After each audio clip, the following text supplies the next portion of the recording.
Aujourd'hui encore, et déjà dimanche dernier, c'est Jean-Baptiste qui occupe la première place dans cette liturgie. Il est le témoin du Christ en ces jours qui nous préparent, qui nous rapprochent de Noël. Jean-Baptiste, ce grand prophète, bien qu'il soit venu trop tard pour prendre place dans la liste des prophètes, nous connaissons plutôt Isaïe, Jérémie et quelques autres sous cette dénomination de prophète. Il est arrivé trop tard, mais trop tôt aussi pour figurer parmi les apôtres avec Pierre et Paul comme premier martyr. Sa parole est une parole entre deux portes. Il annonce, il attend et il voit arriver. Regardons-le de plus près, au berceau, au désert, en prison, à la mort. Au berceau, et même bien avant. La première parole de Jean-Baptiste est une parole muette. Il tressaille de joie dans le sein de sa mère, lors de la visite de Marie. Rappelez-vous l'Évangile. Mais bénie entre toutes les femmes, dit Élisabeth à Marie, et d'où me vient que la mère du Seigneur vienne jusqu'à moi. L'enfant a tressailli d'allégresse au-dedans de moi. C'est Jean-Baptiste. Son tressaillement de joie dans le sein maternel est celui de tout un peuple qui rend grâce pour l'accomplissement des longues et des vieilles promesses de Dieu.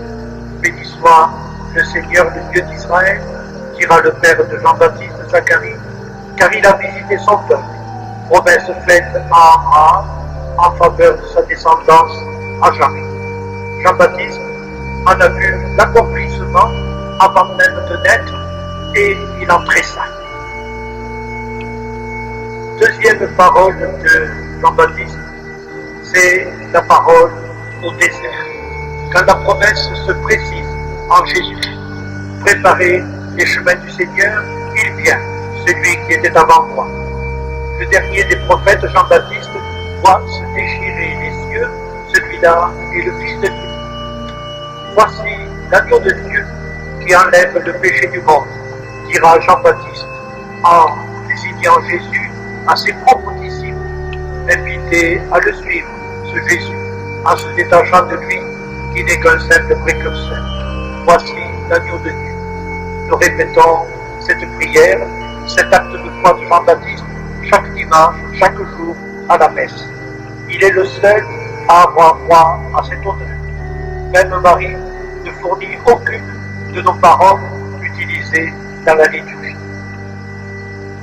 Il a reconnu Jésus, Messie de Dieu, sa joie est parfaite, il faut qu'il grandisse et que je diminue, dira-t-il magnifiquement.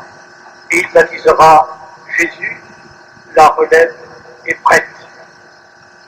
Parole de joie à la naissance, au berceau, parole d'accueil et de reconnaissance à l'âge mûr, au désert.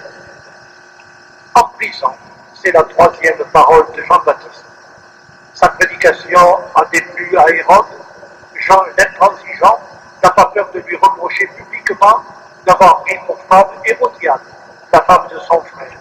En prison, la troisième parole de Jean-Baptiste n'est plus celle de la joie et de la reconnaissance, c'est celle de l'épreuve, peut-être même celle du doute. Es-tu celui qui doit venir ou devons-nous en attendre d'autres? Demandera-t-il à Jésus depuis sa prison. La prière de l'échec apparent. Ah, serais-tu pour moi un ruisseau trompeur dont les eaux se dérobent à l'époque de la sécheresse, disait déjà Jérémie à l'Éternel. Mon Dieu, m'as-tu abandonné, m'aurais-tu abandonné, dira aussi un jour le Christ. La dernière parole de Jean-Baptiste sera à la mort la prière du prophète prisonnier et assassiné. Jean, le dernier des prophètes, sera le premier des martyrs.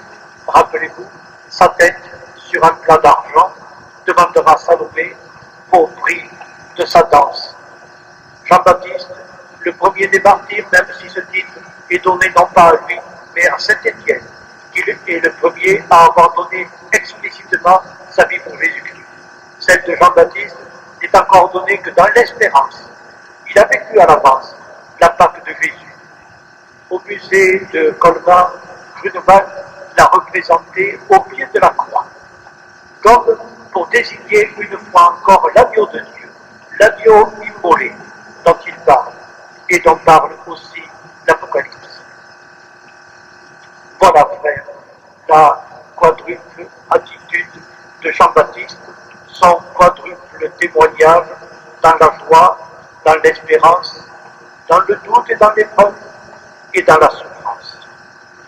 Es-tu celui qui doit venir, ou bien devant nous en attendant d'autres? Il me semble, et je terminerai par là, que l'interrogation de Jean-Baptiste est toujours d'actualité. Cette interrogation de Jean-Baptiste, à la fin de sa vie, c'est peut-être la nôtre.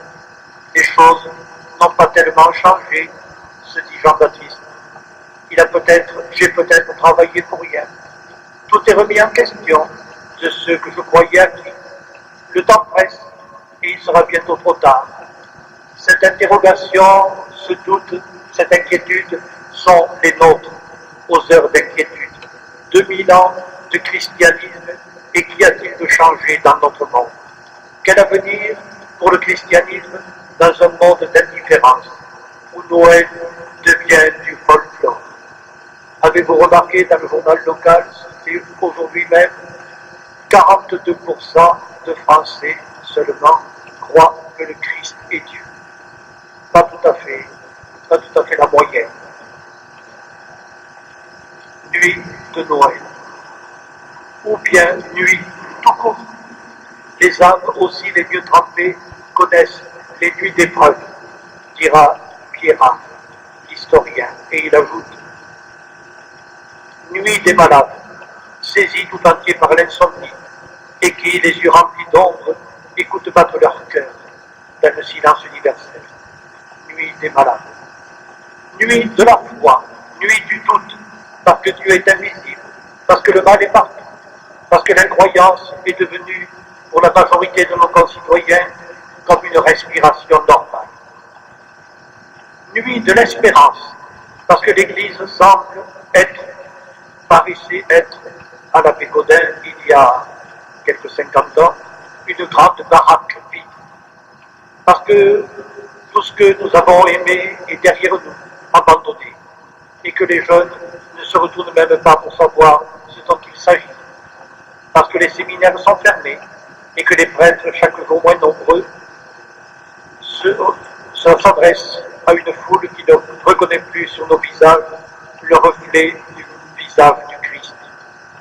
Nuit de la charité, quand la bêtise et la muflerie ambiante, au contact de notre propre médiocrité, nous font gémir de mépris et de dégoût. Nuit des amitiés défaites, téléphones qui restent muets, lettres qu'on n'écrira pas ou qu'on attend en vain, noir du fruit du froid égoïsme. Nuit des malades, nuit de la foi, nuit de l'espérance, nuit de la charité, mais Pierrat conclut, au bout de la nuit, il y a le jour, l'aurore, cette aurore que le veilleur fatigué du psaume salue d'un cri de joie. Ce jour miraculeux tout neuf, qui rend tout possible et que le veilleur annonce aux voyageurs en partance vers quelque inimaginable port ouvert sur une mer miraculeuse. Frères, encore et malgré tout, c'est bientôt Noël.